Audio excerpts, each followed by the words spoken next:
Yeah, hello everyone. My name is Jason Molgard, and along with Bill Martin, we're the co-chairs of the Computational Storage TWG. So next slide. So what have we accomplished in 2023? So first of all, if you're not familiar with our TWG, we do have a link to the charter, which has not changed recently. So feel free to refresh yourself on that if you're not already familiar. But our big accomplishment in 2023, without question, is releasing the Computational Storage API version 1.0. Significant amount of effort went into this by the whole TWG, both in finishing up the text and reviewing and editing. And we're very proud of this accomplishment. And there's a link there if you want to go download a copy for yourself. Certainly encourage you to do so. We also worked quite heavily on a sequencing of commands. We were very close to getting it done by the end of 2023, but we needed just a little bit more time.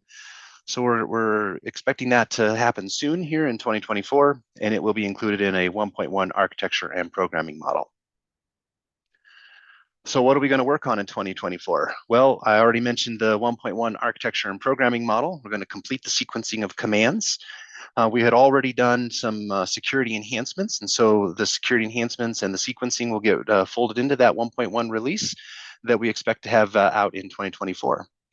We've also embarked on a new effort around a 1.1 API. So even though we got the 1.0 out, we want to make a few editorial changes and clarifications and enhancements just to make it easier for everyone to understand and digest. So our plan is to make those changes and release that 1.1 in 2024. And this is kind of a new area that we want to investigate in 2024, and that's the possibility of incorporating computational memory.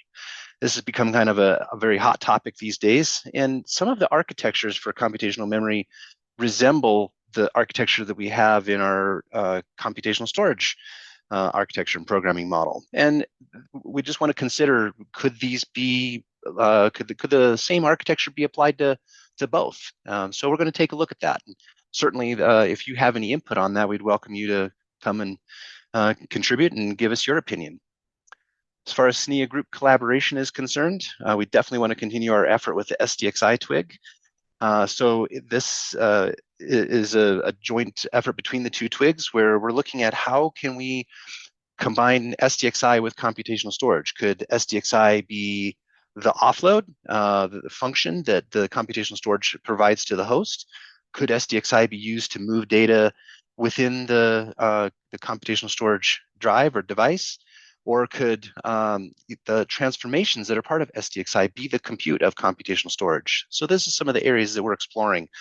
And it's still very young in that effort. So another area that if you're interested, then please do come and contribute. Externally, we definitely want to continue our collaboration with NBM Express around all the computational storage work that's going on over there. A lot of the same people who are part of the computational storage TWG are part of the NVM Express effort. And we strive to make sure that all the work that we do on both sides is compatible and aligns. But we also want to explore a potential engagement with CXL. From a computational storage perspective, CXL seems like a very logical interface and could provide some new capabilities or that would take advantage of computational storage, new ways of interacting with it. So we're going to explore that as well. And then I'd already mentioned about the computational memory. So next slide. So from a participation perspective, so certainly one of the big goals that we have is to encourage development, deployment, compatibility, interoperability of computational storage devices. As we know, if you don't have multiple vendors that can all behave similarly, then it just doesn't take off. So we want to encourage that so that multiple vendors are producing products that are all compatible and interoperate. So industry relevance is very clear. You know, as a society, we continue generating volumes of data, and all that data that's being moved is exposing some of the infrastructure bottlenecks that need to be addressed, and offloading that to a computational storage and augmenting host compute is a solution to some of those infrastructure bottlenecks. So certainly, if you join the TWG, then you can help influence the direction of the 1.1 architecture and programming model and API that we're working on, but also these new areas that I mentioned in terms of the computational memory and SDXI. And we certainly would welcome any input in those areas.